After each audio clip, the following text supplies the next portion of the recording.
आज आपण बनवतोय मेथीची टिक्की किंवा कटलेट पण म्हणू शकतो.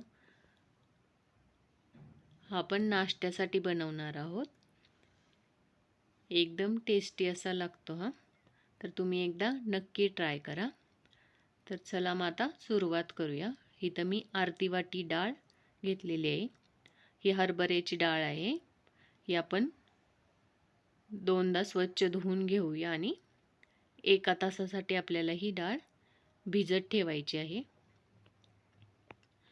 जर तुम्हाला लवकर डाळ भिजवायची असेल तर गरम पाणी घालून तुम्ही 15 ते 20 मिनटं डाळ ठेवली तरी चांगली भिजेल. इथं मी मेथी 2 वाटी मेथी घेतलेली आहे. ही आपण बारीक कट करून घेऊया. इथं मी अर्धी वाटी पोहे घेतलेले आहेत. ते आपण भिजवून घेऊया. पोहे घातल्यामुळे आपल्या टिक्की एकदम कुरकुरीत होतील. आता इथं आपली डाळ पण चांगली भिजलेली आहे. तर आता आपण ह्याच्यातलं पाणी काढून घेऊया आणि ही डाळ सगळी आपण मिक्सरच्या भांड्यामध्ये काढून घेऊया. ह्यामध्ये आपल्याला 1 ते 1.5 चमचा अख्खी डाळ अशीच ठेवायची आहे. ती आपण वरून घालणार आहोत. ह्याने छान टेस्ट येते. हे आपण बाजूला ठेवून देऊया आणि हे पाणी न घालता वाटण करून घेऊया.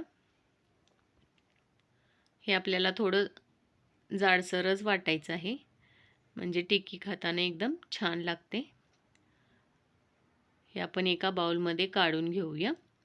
आता ह्यामध्ये आपण बाजूला ठेवलेली अख्खी डाळ पण घालून घेऊया आणि आता ह्यामध्येच आपल्याला भिजवलेले पोहे घालून घ्यायचे आहेत.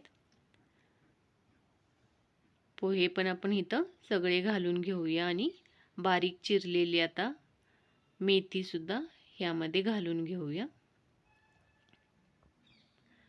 ही आता मेथी आपण आधी या डाळीच्या पिठामध्ये मिक्स करून घेऊया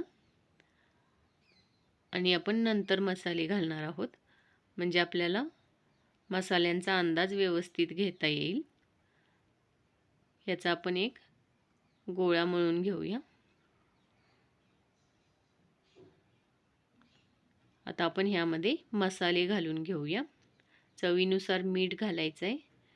अर्धा चमचा लाल मिर्च पावडर, पाव चमचा जिरे पावडर, 1 चमचा चाट मसाला आणि 1 चमचा आपण गरम मसाला घालणार आहोत. हे आपण सगळं पिठामध्ये चांगलं मिक्स करून घेऊया.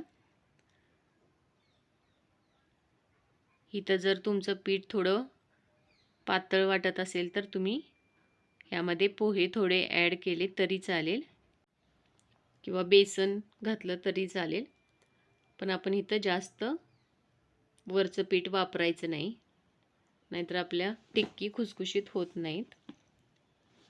आता आपण ह्याचं एक छोटा गोळा तयार करून घेऊया. आता ह्याचे आकार तुम्ही तुमच्या आवडीप्रमाणे कोणताही देऊ शकता. इथं मी थोडंसं अंडाकार दिलेलं आहे. आपल्याला ही टिक्की जास्त पातळ पण करायची नाही आणि जास्त जाड पण करायची नाही. आपण आता अशाच सगळ्या टिक्क्या करून घेऊया. इथं मी सगळ्या टिक्क्या तयार करून घेतलेल्या आहेत. तर आता आपण तळून घेऊया.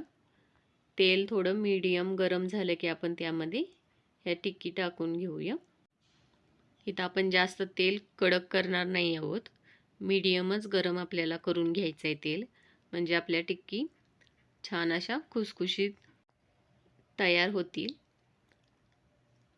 आता आपण टिक्की टाकल्यानंतर लगेच हलवायचं नाही. 1 मिनिटासाठी आपण एका बाजूने भाजून घ्यायचं आणि 1 मिनिटानंतर आपण हे पलटी करून घेऊया आणि दुसऱ्या बाजूने पण आपण तसंच भाजून घ्यायचं आहे. थोडासा गोल्डन कलर आला की आपण हे काढून घेऊया आणि राहिलेल्या सगळ्या टिक्की आपण अशाच तळून घेऊया. आता आपण हे सॉस सोबत किंवा ग्रीन चटणी सोबत खायला सर्व करू शकतो. तुम्हाला माझी रेसिपी आवडली असल्यास लाईक, शेअर आणि कमेंट करा. नवीन असाल तर चॅनेलला सबस्क्राईब करा.